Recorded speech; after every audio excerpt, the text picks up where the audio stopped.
예수님의 고향 방문, 이 본문을 읽으면서 저는 이런 질문이 생겼습니다.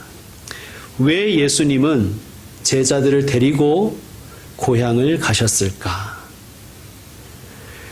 마을 사람들이 배척할 줄 모르셨을까요? 고향 사람이 다 나와서 예수님, 예수님 막 연호하면서 박수로 맞이할 거라고 기대하셨을까요? 아니었을 것입니다. 우리는 이미 3장에서 그 친족들이 예수님을 어떻게 생각하는지를 이미 우리가 읽었습니다.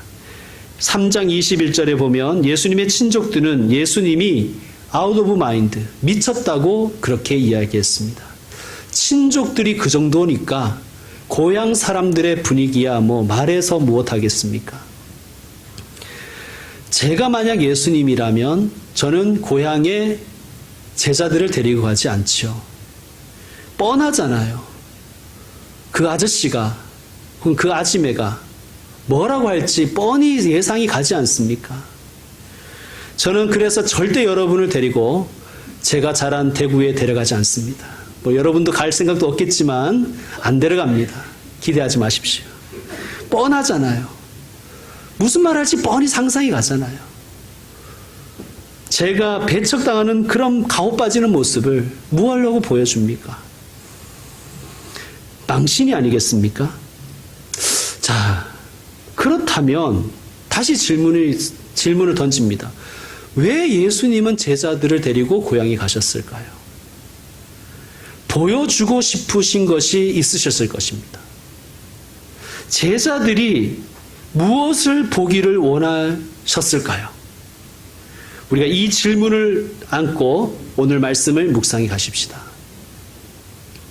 자, 예수님이 고향에 오셔서 안식일의 회당에서 가르치셨습니다. 예수님의 가르치심을 듣고 사람들이 2절과 같이 반응을 해요. 2절 말씀 읽어주세요. 시작. 안식일이 되어 회당에서 가르치시니 많은 사람이 듣고 놀라 이르되 이 사람이 어디서 이런 것을 얻었느냐? 이 사람이 받은 지혜와 그 손으로 이루어지는 이런 권능이 어찌되느냐?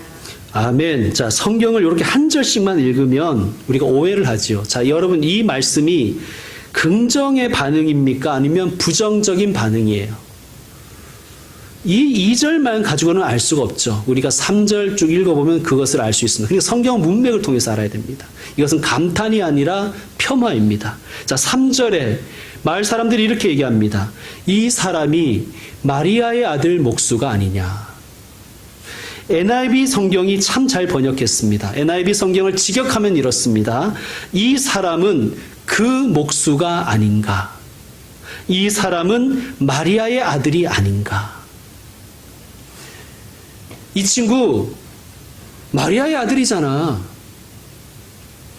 여러분, 유대인들은 주로 어떤 사람을 부를 때 그 아버지의 이름으로 부릅니다. 누구의 아들. 이렇게 어머니의 이름을 넣어서 부르는 것은 매우 모욕적인 것입니다. 아버지가 일찍 돌아가셨어도 마찬가지예요. 어머니의 이름을 넣어 부르는 것은 결례였습니다. 우리 식으로 하면 애비 없는 호로 자식 이런 뜻입니다. 예수님의 고향 사람들은 마리아의 아들 예수를 배척한 거예요. 예수님은 제자들에게 이것을 보여주고 싶었던 거예요. 이것을 봐야 되는, 제자들이 이것을 보라고. 자, 마을 사람들은, 이 예수님의 고향 사람들은요, 예수님에 대해서 잘한다고 생각했을 것입니다.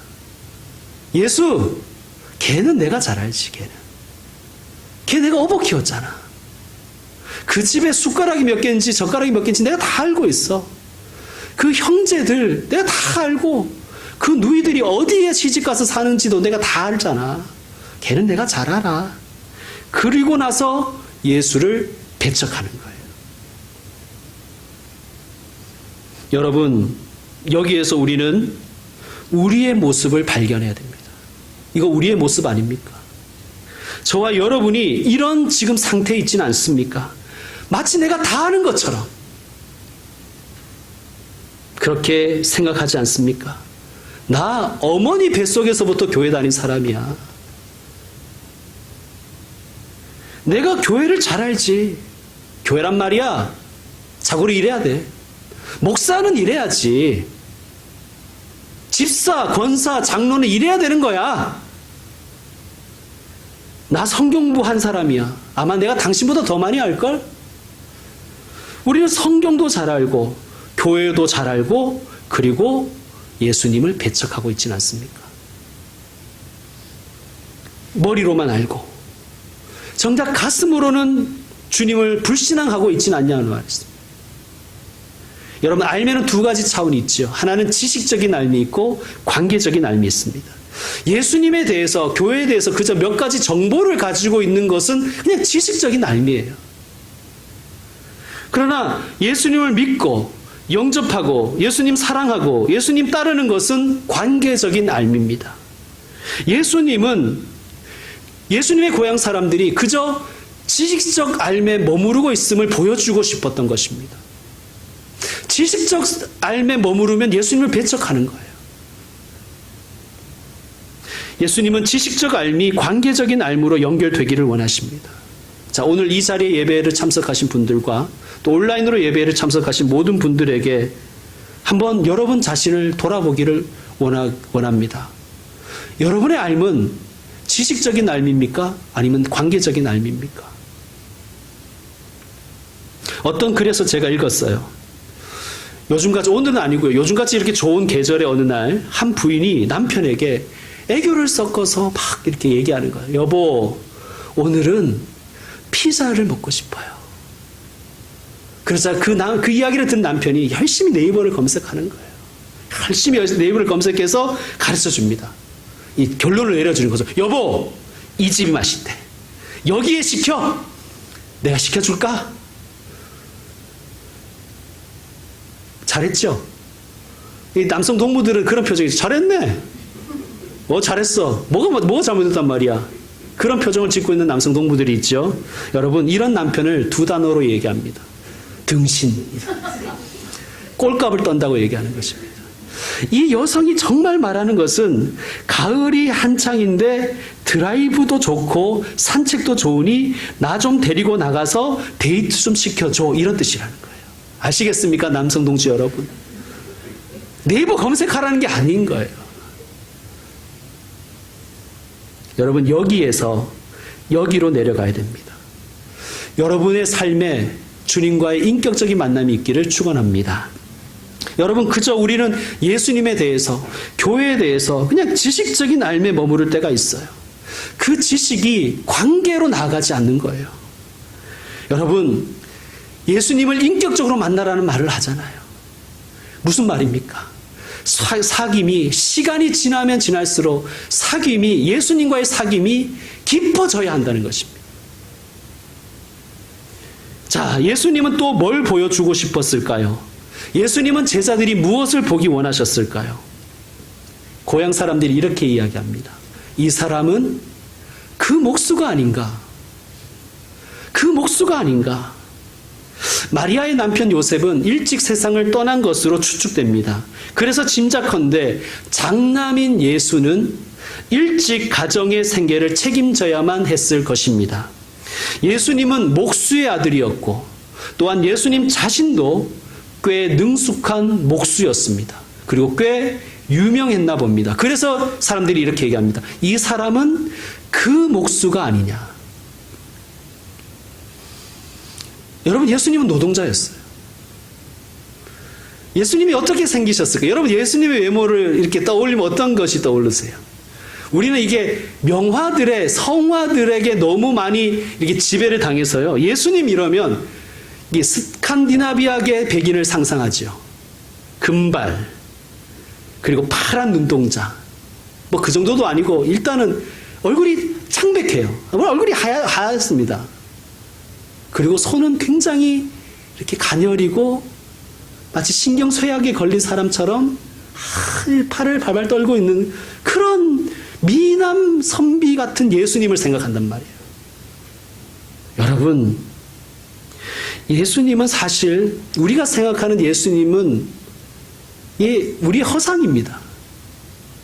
예수님은 노동자였어요. 예수님의 모습과 가장 근접한 인물은 여러분이 생각하는 베드로입니다. 아마 베드로가 예수님하고 거의 실제 예수님하고 비슷하게 생겼을 거예요. 지금 아랍 사람들. 예수님 손에는요, 십자가에 박힌 그 십자가에 못 박힌 그 자국이 있기 전에 이미 고된 노동으로 인한 험한 목수일로 인한 못이 박혀 있었습니다. 투박한 노동자의 손이었어요. 가녀린 선비의 손이 아니었습니다. 일찍 아버지를 여의고 소년 가장이 되어서 가족의 생계를 책임져야만 했던 예수님의 손, 그 손은 험한 노동자의 손이었습니다. 이 사람은 그 목수가 아닌가. 예수님은 이것을 제자들에게 보여주고 싶었고 제자들이 이것을 보기 원하셨을 것입니다. 목수 예수.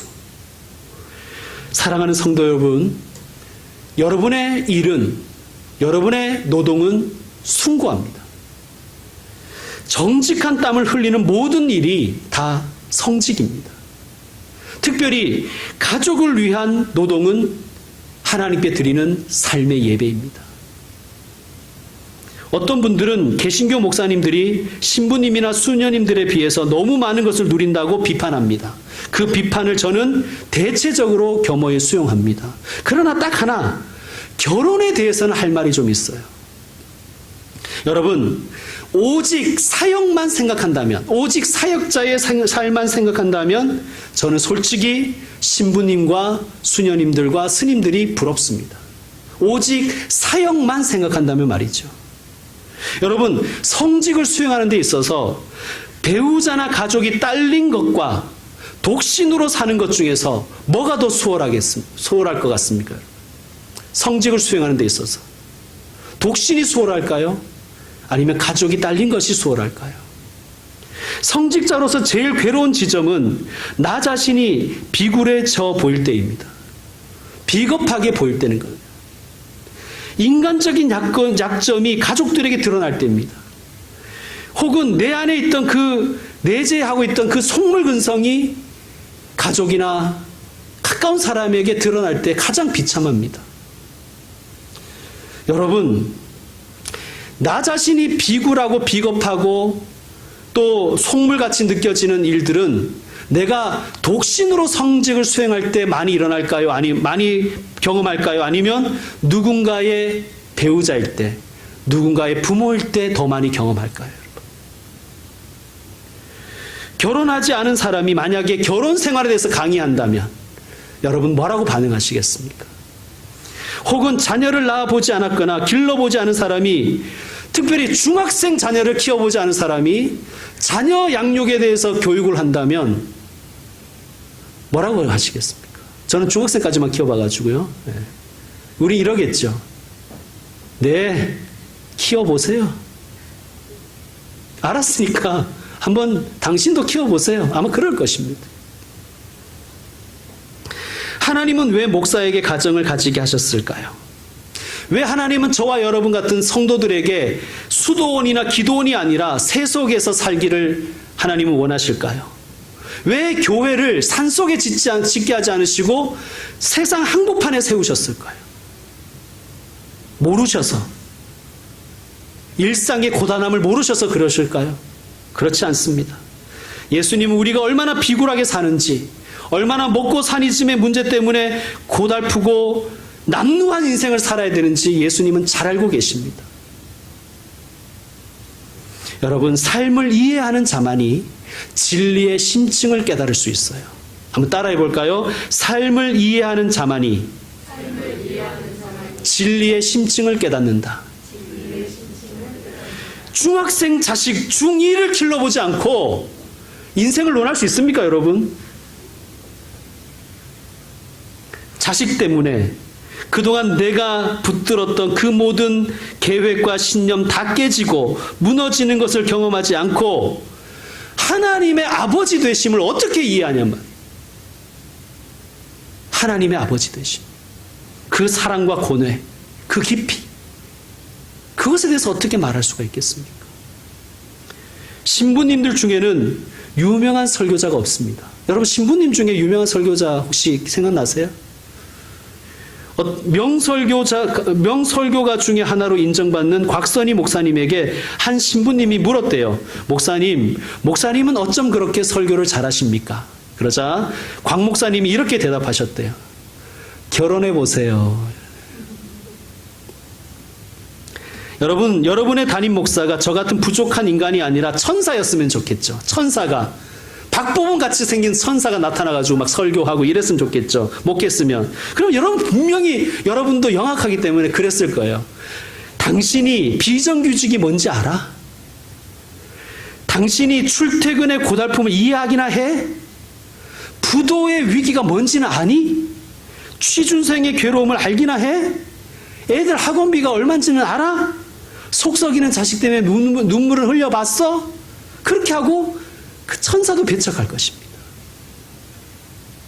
여러분, 하나님이 우리에게 원하시는 것, 예수님이 우리에게 원하시는 것은 여러분 세상 한복판에서 몫으로 사는 것입니다.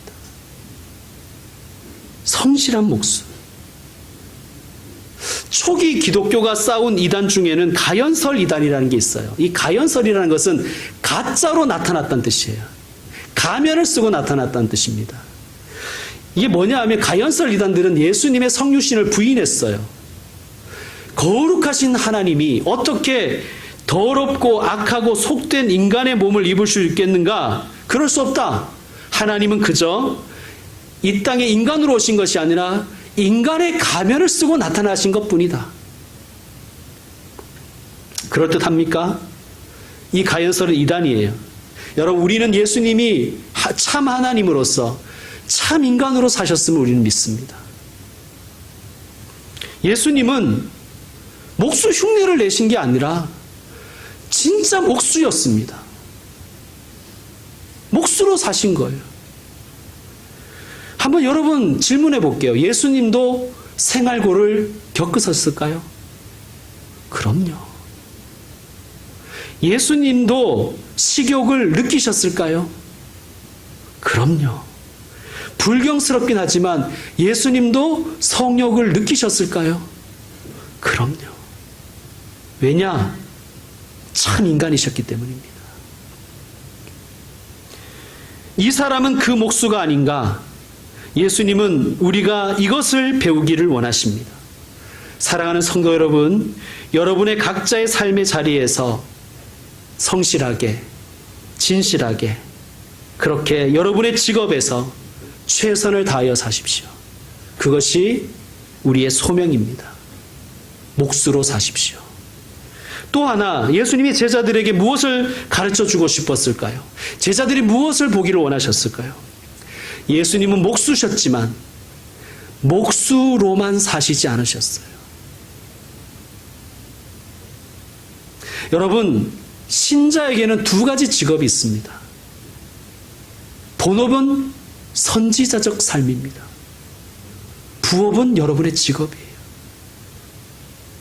예수님은 목수로 사셨지만 자신의 삶에서 자신에게 주어진 사명을 발견하셨어요.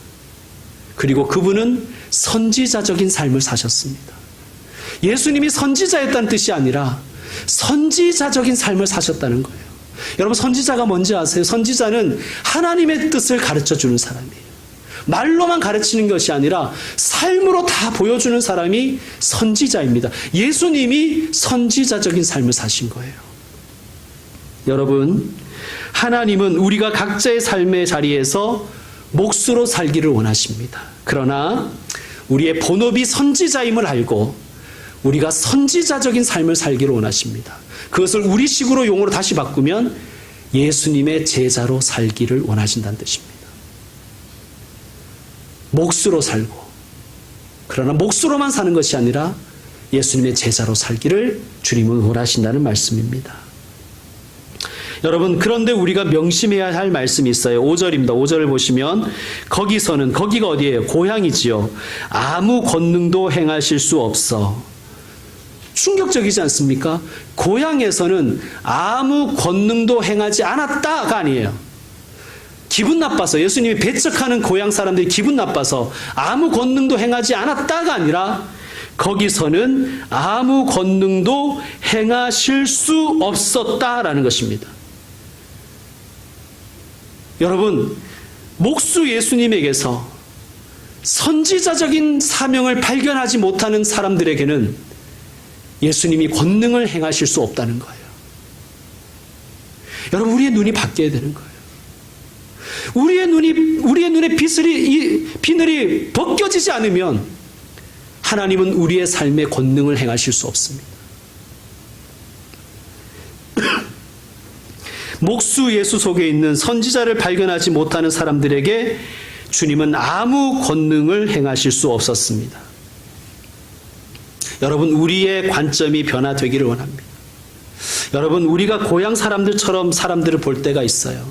여러분, 고향은요 참 따뜻한 곳이지만 한 사람을 그의 이름이 아니라 성씨로 봅니다.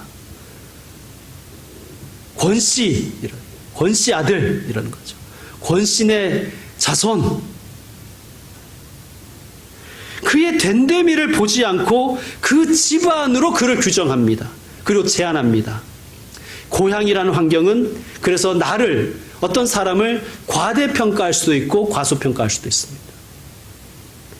그러면 우리는 거기서는 아무 권능도 행할 수가 없는 것입니다. 권능을 행하려면요, 고향을 벗어나야 돼요. 익숙함을 떠나야 됩니다. 여러분, 목수로 사시되 여러분의 전 인생이 목수일 필요는 없습니다. 목수로서의 삶을 때로는 벗어나야 됩니다. 그래야 자신을 제대로 보지요. 그래야 권능을 행할 수가 있습니다. 여러분, 이번 코로나19로 인해서 교회를 떠나보니 어떻습니까? 여러분의 신앙의 진면목을 좀 보셨습니까? 아마 어떤 분은 이렇게 생각하실 것입니다. 아, 생각한 것보다 내 신앙이 단단하네. 그러나 또 어떤 분들은 이렇게 자신을 발견하셨을 것입니다. 참, 내 신앙이라는 것 허접하구나. 수십 년을 믿었지만, 수년을 믿었지만 내 신앙이라는 건 참 별것 없구나. 여러분, 한 발 뒤에서 물러나 봐야 그림을 제대로 볼 수 있는 거예요. 성도 여러분, 여러분에게 익숙한 것들이 여러분의 모든 세계를 형성하지 못하게 하십시오. 교회 생활이 익숙해지셨습니까? 그것이 교회가 교회의 전부라고 생각하지 마십시오. 내게 익숙한 것이 신앙의 전부라고 생각하지 마십시오. 그게 여러분의 자가 되어서는 안 됩니다. 착각입니다. 여러분, 오늘 주일 예배는, 이런 주일 예배는, 혹은 여러분의 큐티 시간은, 여러분의 기도의 시간은 여러분의 목수의 삶에서 한 발 떨어져서 자기를 보고, 삶을 보고, 교회를 보고, 가정을 보는 시간이어야 됩니다. 좋은 목수가 되기 위해서 써먹기 위한 것이 아니라 목수의 자리에서 벗어나서 내 삶을 관조하는 자리가 되어야 된다는 말씀입니다. 익숙한 것들을 떠나는 시간이 되어야 됩니다. 그리고 여행도 좋습니다, 여러분. 산책도 좋고요. 묵상도 좋고 독서도 좋습니다. 여러분이 그냥 여러분의 삶이 목수에서 다 매몰되어 버린 삶을 벗어나 버려야 돼요. 벗어날 수 있어야 됩니다. 다니엘 기도회는 제게 있어서 그런 시간입니다. 저 같은 목사는 사실 이렇게 소규모 목회를 하는 목사에게는 자칫하면 이 목회의 영역에 갇혀버릴 수가 있어요. 내가 알고 있는 교회가, 내가 알고 있는 목회가 다인 것처럼 착각하기가 쉬워요. 사실은 더 많은 것을 보고 싶고, 더 많은 것을 경험하고 싶고, 한 발 물러나서 교회를 보고 싶지만 여건이 허락되지 않아요. 그래서 저는 다니엘 기도회가 좋습니다. 기다려집니다. 사실 거기에 나오는 강사들이나 거기에 나온 찬양들이나 이런 것들이 다 제게 익숙한 것은 아닙니다. 제가 싫어하는 것도 있어요. 저하고 이 이념적인 지점이 안 맞는 그런 강사들도 있어요, 분명히. 일단은 주야! 하고 기도하는 것도 저하고도 안 맞아요. 하나님이 기머거리신가? 주여 이렇게 얘기해도 하나님 들으실 것 같은데. 여러분 그런데요. 이 21일간의 기도회를 통해서 하나님은 여러 빛깔의 신앙을 만나게 하시는 거예요. 여러 빛깔의 신앙인을 보게 하시는 거예요. 그래야 제가 새로워지죠. 그럴 때 목수의 삶에서 선지자적인 삶을 발견해낼 수가 있는 거예요. 여러분, 하나님은 이번 다니엘 기도회에서 통해서도 저와 여러분에게 여러 빛깔의 사람들을 통해서 새로운 경험, 여러분의 지식과 경험을 뛰어넘는 경험을 아마 하게 하실 것입니다.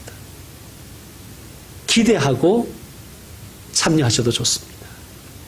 또 하나, 예수님이 그 고향에서 우리가 보기를 원하시는 것은 우리가 어떤 사람의 삶에서 새로운 가능성을 봐주기를 원하신다는 거예요.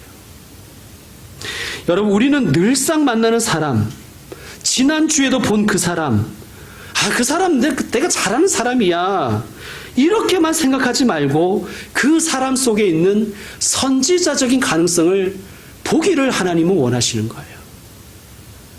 내가 가장 잘 알고 있다고 생각했던 그 사람, 그 친구, 그 가족, 그 교회, 그 성도를 오늘은 새로운 눈으로 한번 보시죠.